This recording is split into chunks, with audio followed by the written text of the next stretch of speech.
Ich habe mich angemalt.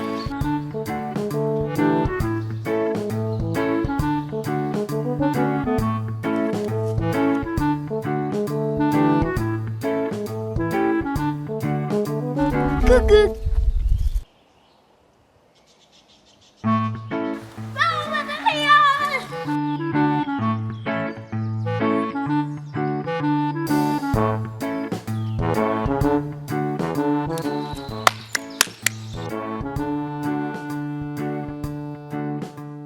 Wir sind die Waldmäuse. Wir bauen heute wie ganzes nächstes Projekt im Wald.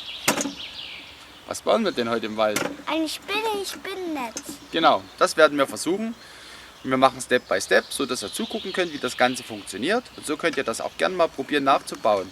Und das könnt ihr einfach euch abgucken von uns. Genau, Die legen Waldmäuse. wir einfach mal los. Na dann. Tschüss.